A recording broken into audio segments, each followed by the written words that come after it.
We work hard as physicians to take care of the health and well-being of our patients. But when it comes to our money, do we have the same condition of care? Probably not. Let's change that together. Welcome to the Financial Freedom for Physicians podcast, where we'll fight and advocate for your financial literacy. As always, I'm your host, Dr. Christopher Liu. Thanks for being here. Let's jump into the show.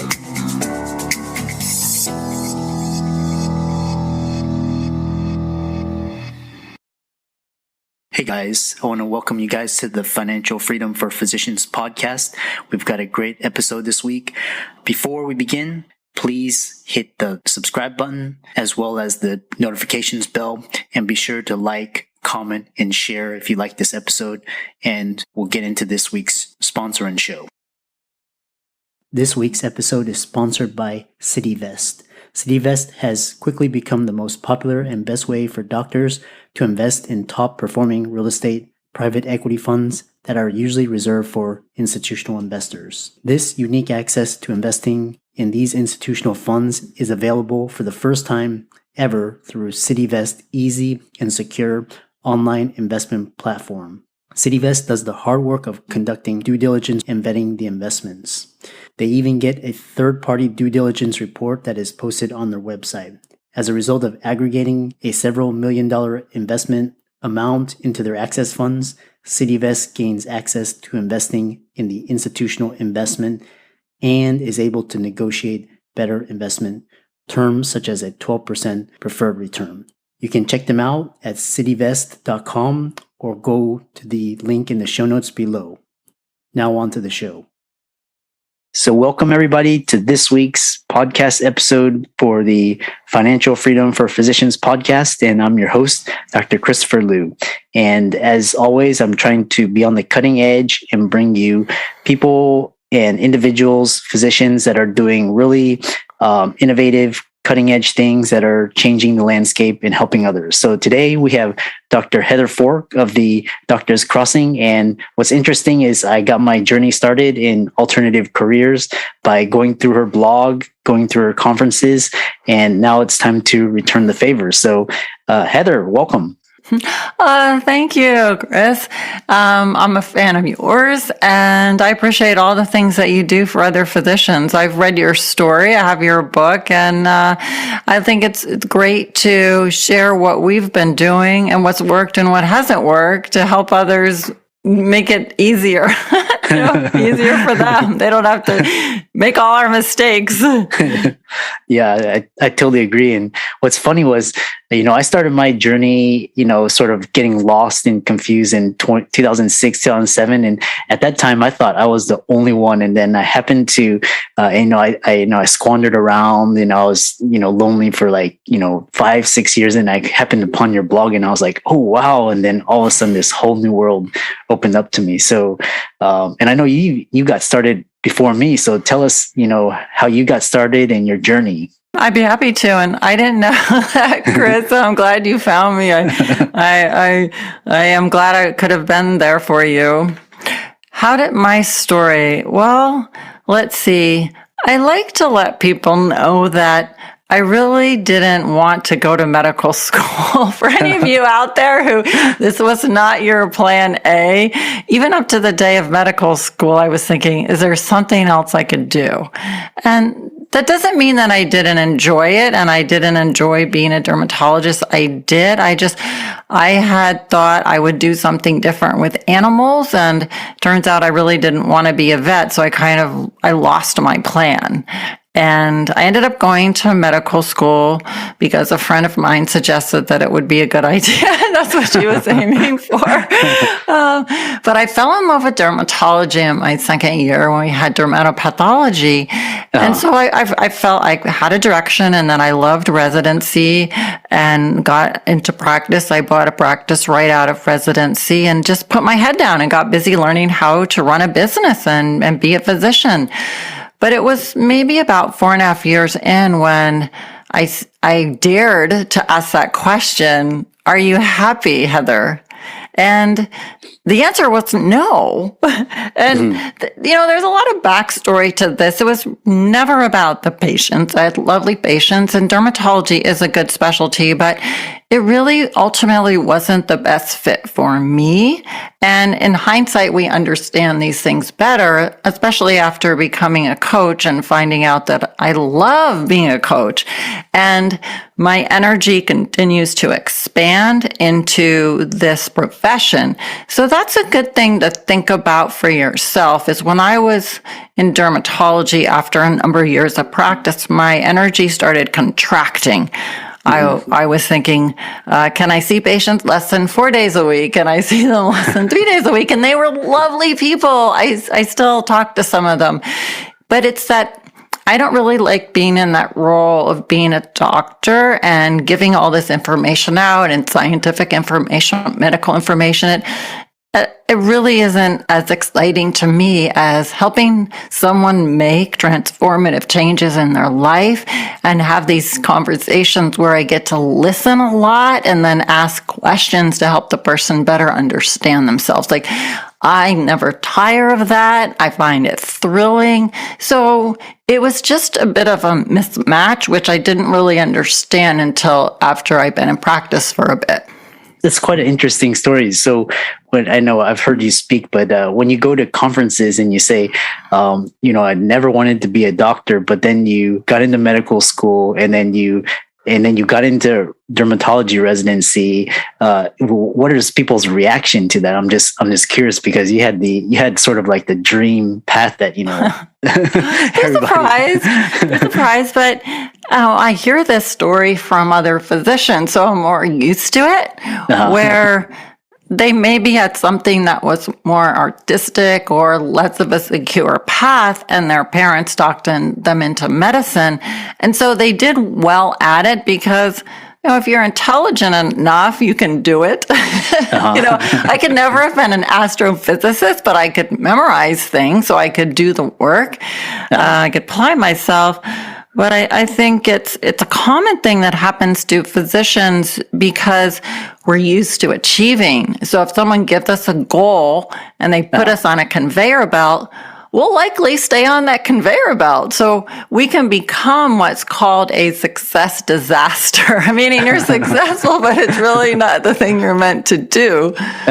That's so interesting because I tell a lot of my clients and followers that because I loved like medical, like the learning part and the medicine part, and then I got into residency and I just absolutely hated the work. I just so it's quite interesting how people like different things and how some people can flourish in a career and some people just it's I think it's just so fascinating because it encompasses so many different values, beliefs, needs, and wants. It's so true. And something like surgery, like you were doing, if you're not aligned with doing it, it's even harder than if you're in a medical practice in many ways to continue being a surgeon. Mm-hmm. Yeah, I totally agree. So it's interesting because now you talk about, because it looks like you learned a lot of skills and then you translated them into new areas. So I know a lot of physicians, they fear, I don't know how to do other things. I hate my job, but if I leave, what do I do? So, try and relieve some of these fears by telling them how you went through it. I think that is an incredibly common fear, and it's definitely not a deal breaker. I think it's more of the physician mindset that we get used to being in programs and having somebody lay out the curriculum and they put the hurdles in front of us and they say jump and we jump. So we're not used to bushwhacking, but we can be very good at bushwhacking. We just need to know some ways to be a good bushwhacker. All right. So one of the principles when you're trying to do something different is, first of all, don't let the how get in the way. Because that's usually what happens is we think of an idea, like a physician might say, I might like to be a medical writer, or I might like to, like you, invest in real estate, or maybe I could go into farm or something else.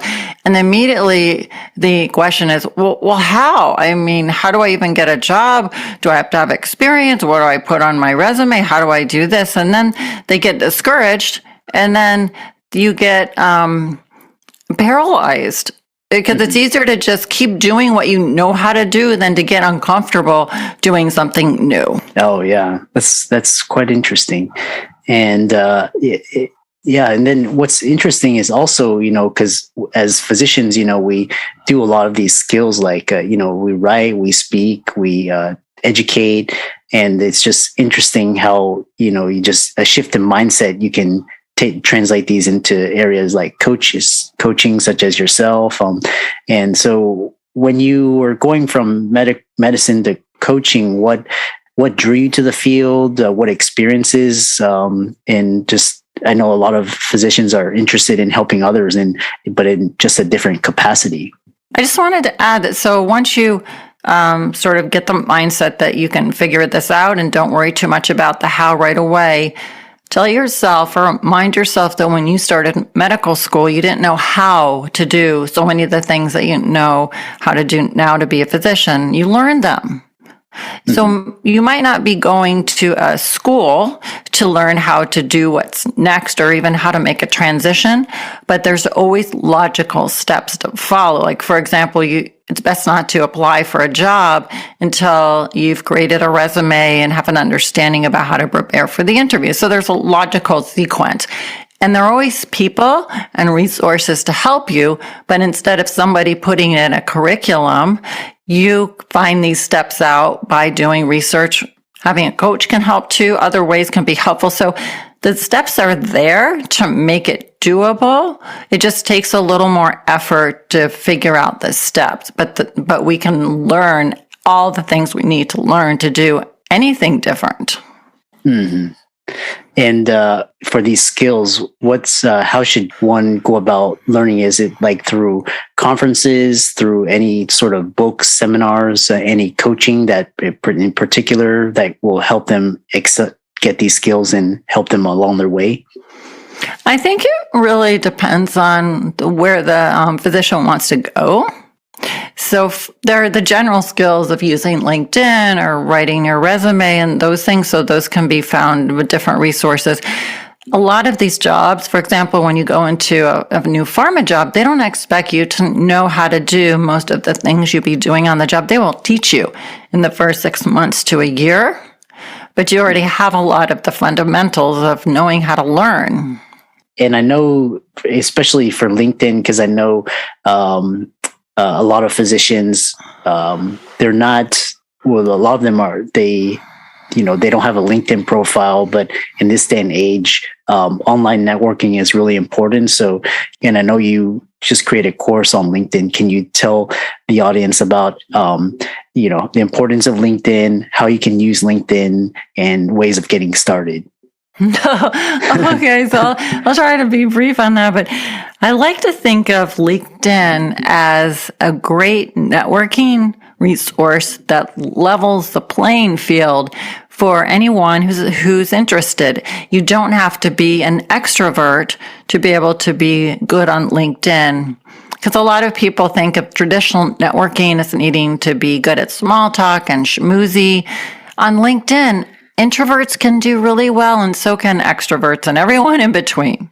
So you have millions of users on LinkedIn, and you create your own profile, and it has a picture, and you can have a banner photo, and you basically put your information that you'd have on your CV or resume, but you also get to include additional content.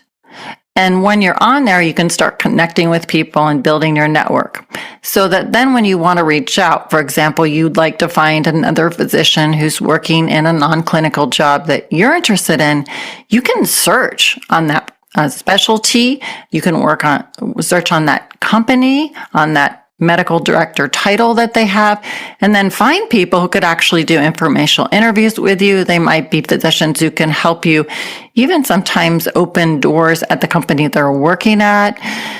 If you're an entrepreneur, you can advertise on there, have people find you. So there's so many different ways to use it. I think of it like a really powerful Rolodex on steroids, but it's so much more than just a listing of people. It's a way to be found and also find others. That's an interesting concept. I like the idea of an online Rolodex, because they say that your network is your net worth. So, and it's just fascinating how physicians can now establish online brands and online identities to, help them achieve, career fulfillment. Oh, it's very powerful. Like, for example, I had a physician who wanted to work in a particular pharma company, and I said, use your alumni network. I call this the alumni hack, where you go and you see if you can find somebody who went to one of your schools. It could be college, it could be med school, it could be your residency program, and see if they're working at the company or interested or even in the industry. So she found this individual who had gone to her college. He was older than her, so they didn't know each other.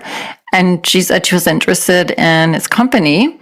And he had a position there. And as soon as she reached out to him, he said, I want to send your resume to the hiring manager.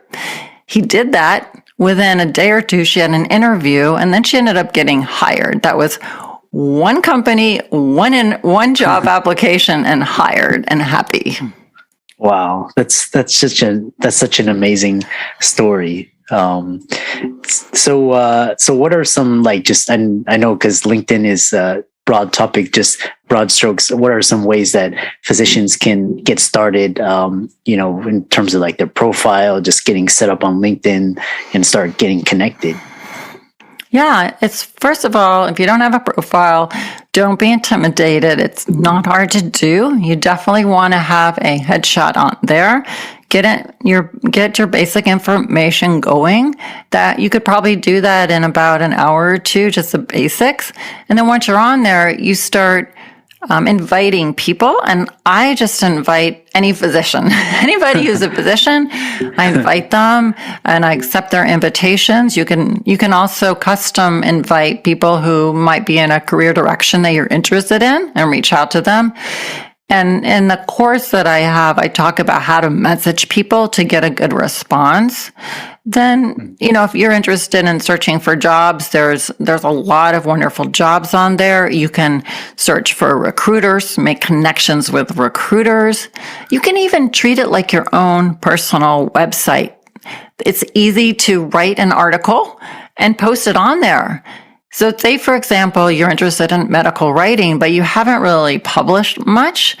You could write a 500-word article on a topic of your interest and put it on your LinkedIn, and then you can link to that so recruiters can see samples of your writing. Wow. So then, as opposed to just networking, now you can start to use it for education and communication, a website, listing different opportunities. So it's very, very powerful.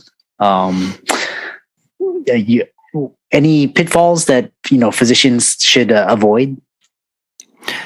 I think the biggest pitfall is not being on LinkedIn. Because now when you search for somebody, if they don't have a profile, it's starting to look a little bit odd. Not to make you feel bad if you're not on there. There's lots of people who aren't, but it's starting just to become accepted. Another pitfall is messaging people with a message that doesn't really work. So I like to think of 3 C's to put in your message. So the first one is you want to connect. The second one is you want to compliment. And the third one is you want to clarify. So when you're reaching out, you want to connect with somebody by mentioning something personal from their profile to show that you read it. You could compliment them on a job promotion or something in their about statement that they mentioned. Then you compliment them. People love compliments. Tell them something you like about the profile. Could even be you like their writing. And then clarify is be clear and clarify why you're reaching out. It could be, I would just like to add you to my network. Or it might be that they've transitioned into an area that you're interested in and mention that, you're interested in transitioning into this area as well. And then once they've connected with you, you can send a longer message, because the first initial one is 300 characters. You can't say a whole lot, but you can then clarify why you're reaching out. Like, I would like, if possible, to have 15 minutes of your time where you could see if I seem to be a good candidate by looking at my resume. Be real clear on what you're wanting and limit the time. Those are some fantastic tips. And I know in your course, you go more in depth into it. I thanks so much. And I know you've given so much, gems and pearls, about your journey, and about your course. I know a lot of people are interested in contacting you either about your course or your, coaching. And I know you're speaking at Peter Kim's Leverage and Growth Summit coming up. So how can people contact you? Sure. And thank you so much. If people want to reach out to me, they can go to the Doctors Crossing doctorscrossing.com website. And you can also find me on LinkedIn. I'd love to connect with you there. And if you have a specific question, you can also reach out to team@doctorscrossing.com. Excellent. Yeah, I know it's funny because I know your coaching, I know your schedule is almost all booked, and you're always doing new areas. So, for all the listeners, connect with Dr. Heather Fork. She's very open. She'll answer questions. So, Heather, thanks so much for being on the podcast, and I'm happy to, come full circle, after all these years, and, have you on the podcast.